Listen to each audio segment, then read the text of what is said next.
एक सुंदरवन नाम का बहुत बड़ा जंगल था, जिसमें बहुत सारे पक्षी और जानवर मिलजुल कर रहते थे, जिनमें से दो दोस्त भी थे।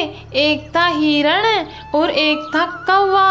दोनों में काफी अच्छी गहरी दोस्ती थी। दोनों दोस्त जंगल में एक साथ ही घूमते फिरते थे और ढेर सारी मस्तियां करते थे। पूरे जंगल में इन दोनों की दोस्ती काफी मशहूर थी। वे दोनों दिन भर पूरे जंगल में भोजन की तलाश में इधर से उधर भटकते रहते थे और शाम होने पर वापस भोजन लेकर अपने ठिकाने पर लौट आते थे। इसके बाद दोनों दोस्त मिलकर भोजन करते थे और हमेशा खुश रहते थे। अरे हिरण भाई, आज तो भोजन करने के बाद मेरा पेट कुछ ज्यादा ही भर गया। कालो भाई, तुम तो भोजन देखने के बाद एकदम टूटी पड़ते हो। थोड़ा सब्र भी कर लिया करो। अब देखो तुम्हारा पेट कितना भर गया है। हाँ हिरण दोस्त, तुम एकदम सही कह रहे हो। मैं आगे से ध्यान रखूंगा और आराम से भोजन करने की कोशिश करूंगा। ये हुई ना कालू दोस्त एक अच्छे कौवे की बात। इसी तरह दोनों के दिन अच्छे से बीत रहे थे। एक दिन दोनों दोस्त जंगल में घूम रहे थे कि तभी एक चालाक लोमड़ी की नजर उस हट्टे कट्टे हिरण पर जाती है और वह मन ही मन सोचने लगी, आहा, ये हिरण कितनी स्वादिष्ट होगी। इसे देखकर तो मेरे मुंह में पानी आ गया। अगर मुझे इस हिरण को खाना है तो कोई ना कोई रास्ता निकालना पड़ेगा।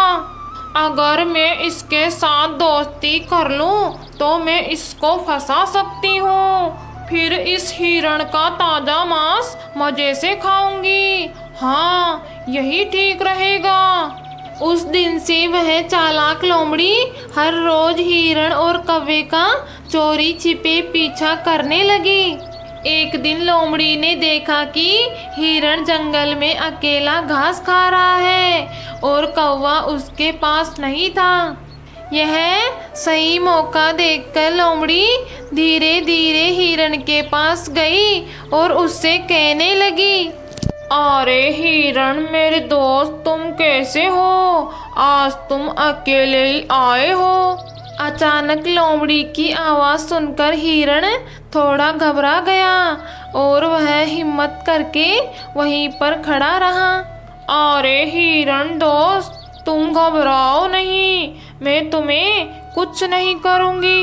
अरे कौन हो तुम और तुम मुझे अपना दोस्त क्यों बता रही हो? मैं तो तुम्हें जानता भी नहीं हूँ।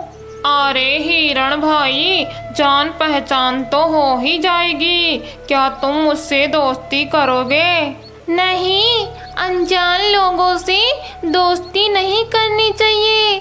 मुझे माफ करना, मैं आपसे दोस्ती नहीं कर सकता। मेरा पहले से ही एक दोस्त है। मैं इस जंगल में बिल्कुल अकेली हूँ। मेरे सभी दोस्त मुझे छोड़कर चले गए, इसलिए मैं बहुत दुखी रहती हूँ। जब मैंने तुमको देखा तो मेरा दिल खुश हो गया। अगर तुम मुझसे दोस्ती कर लोगे तो मैं खुश हो जाऊंगी। इसी तरह लोमड़ी अपने झूठे आंसुओं से हिरण को फंसाने लगती है। बेचारा हिरण उसकी चालाकी को समझ नहीं पाता और उसके झूठे आंसू देखकर उसका हृदय पिघल जाता है और वह लोमड़ी की दोस्ती स्वीकार कर लेता है। इसके बाद दोनों दोस्त एक साथ समय बिताने लगे। नए दोस्त को पाकर हिरण अपने पुराने दोस्त कौवे को बिल्कुल भूल जाता है। अरे हिरण दोस्त, क्या तुम मुझे अपना घर नहीं दिखाओगे? मैं तुम्हारा घर देखने के लिए बहुत उत्सुक हूँ। घर ले चलो ना दोस्त। हाँ दोस्त, बिल्कुल दिखाऊंगा। तुम मेरी नई दोस्त हो और नई दोस्त को घर दिखाने में मुझे कोई दिक्कत नहीं है। तुम चलो मेरे साथ। इसके बाद हिरण लोमड़ी को लेकर अपने घर की तरफ चल देता है कि तभी रास्ते में कालो कौवा उन दोनों को एक साथ अपने घर की तरफ जाते हुए देख लेता है और वह उन दोनों से पहले ही अपने घर पर पहुंच जाता है। तभी हिरण लोमड़ी को लेकर कौवे के पास आता है। कौवे भाई, ये हिरण मेरा नया दोस्त है और ये बहुत अच्छा है। इसका कोई और दोस्त नहीं है, ये बिल्कुल अकेला है। चलो कौवे भाई, हम दोनों ही इसके दोस्त बन जाते हैं। क्या दोस्ती, और वो भी एक हिरण के साथ? अरे नहीं नहीं दोस्त, क्या तुम्हें पता नहीं ये एक मांसाहारी प्राणी है। मैं इसके साथ दोस्ती नहीं कर सकता। अब आगे तुम्हारी मर्जी है कि तुम्हें किसके साथ दोस्ती करनी है। इतना कहकर कौवा वहाँ से उड़ गया। लेकिन हिरण को लोमड़ी पर पूरा भरोसा था। वह दिन भर उसके साथ ही घूमने लगा।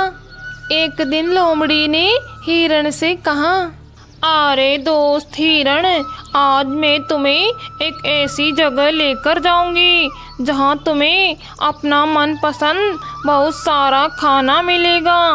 अरे वाह, मेरा मनपसंद खाना। चलो दोस्त, मुझे जल्दी से वहाँ पर ले चलो। इसके बाद लोमड़ी हिरण को लेकर अपने साथ चलने लगी और एक खेत में पहुँच गई। उस खेत में तरह तरह की सब्जियां और फल लगे हुए थे, जिसे देखकर हिरण बहुत खुश हो गया। मेरे दोस्त, अगर तुम नहीं होते तो आज मुझे इतना सारा स्वादिष्ट खाना नहीं मिलता। आज मुझे तुम्हारी वजह से इतना सारा खाना खाने को मिलेगा। हिरण की बात सुनकर लोमड़ी मन ही मन सोचने लगी, अरे मूर्ख हिरण, खाओ खाओ और इन्हें खाकर मोटे ताजे हो जाओ, फिर मैं तुम्हें मज़े से खाऊंगी। मुझे पता है कि तुम्हें ये सब खाना बहुत पसंद आएगा, इसलिए मैं तुम्हें यहाँ पर लेकर आई हूँ। उस दिन से दोनों को हर रोज इस खेत में फल और सब्जियां खाने की आदत हो गई। जल्द ही खेत के मालिक को पता चल गया कि कोई ना कोई उसकी फल और सब्जियों को खाए जा रहा है।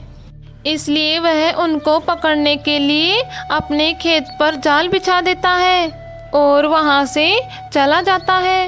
अगले दिन जब हिरण और लोमड़ी खेत पर आए तो किसान के बिछाए हुए जाल में हिरण फंस गया। हिरण को जाल में फंसा हुआ देखकर लोमड़ी वहां से 9-2-11 हो गई और थोड़ी दूर जाकर झाड़ियों में छिप गई और वहीं से हिरण पर नजर रखने लगी कि कब किसान आए और हिरण को मार डाले। उधर हिरण मदद के लिए चिल्लाता रहा। उसने सोचा कि शायद लोमड़ी उसे इस जाल से मुक्त करेगी, लेकिन ऐसा नहीं हुआ। वह वहां से भाग चुकी थी। हिरण को तब कौवे की बात याद आई और वह मदद के लिए कौवे को पुकारने लगा। कौवे दोस्त, तुम कहाँ हो? मैं बड़ी मुसीबत में फंस गया हूँ, मुझे आकर बचाओ। कि तभी कौवा वहां से गुजर रहा था तो उसे हिरण की आवाज सुनाई देती है, तो वह तुरंत उसके पास पहुंच जाता है। दोस्त, मेरी मदद करो, मुझे यहाँ से बाहर निकालो, नहीं तो खेत का मालिक मुझे मार डालेगा। अगर उस दिन तुमने मेरी बात मान ली होती तो आज तुम्हें इस समस्या में नहीं पड़ना पड़ता। मैंने कहा था ना कि वो लोमड़ी धोखेबाज है। अब देखो तुम्हें मुसीबत में छोड़कर कैसे भाग गई। हाँ दोस्त, मुझसे बहुत बड़ी गलती हो गई है। अब तुम जल्द ही मुझे इस जाल से मुक्त करो, मेरा यहाँ पर बहुत दम घुट रहा है। ठीक है, तुम एक काम करो, जब किसान आएगा तो तुम मरे हुए का नाटक करना और मैं तुम्हारे पैरों को चुभाता रहूंगा। जल्दी करो, खेत का मालिक आ रहा है। इसके बाद हिरण ने मरने का नाटक किया और कौवा भी उसके पैरों को चुभाता रहा। यह देखकर किसान ने सोचा कि शायद हिरण मर गया और वह तुरंत ही जाल को खोल देता है। उसी समय मौका देखकर हिरण वहां से भाग निकला। सातिर लोमड़ी दूर से यह सब देख रही थी। हिरण के भाग जाने से लोमड़ी बहुत उदास हो गई। उसने सोचा था कि वह हिरण का स्वादिष्ट मांस खाएगी, लेकिन कौवे ने आकर उसका सारा काम बिगाड़ दिया। उधर घर पहुंचकर हिरण ने अपने दोस्त कौवे को धन्यवाद दिया और फिर से दोस्ती कर ली।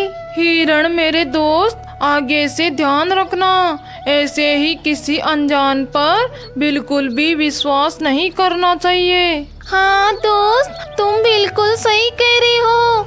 मैं तुम्हारी यह बात हमेशा याद रखूंगा और तुम ही मेरे सच्चे दोस्त हो। इसके बाद हिरण और कौवा पहले की तरह खुशी खुशी रहने लगते हैं। दोस्तों, इस कहानी से हमें यह सीख मिलती है कि किसी भी अनजान पर हमें बिल्कुल भी विश्वास नहीं करना चाहिए। दोस्तों, कैसी लगी आपको ये कहानी? ऐसी और नई नई मज़ेदार कहानियाँ देखने के लिए हमारे इस वीडियो को लाइक और चैनल को सब्सक्राइब करना ना भूलें। धन्यवाद।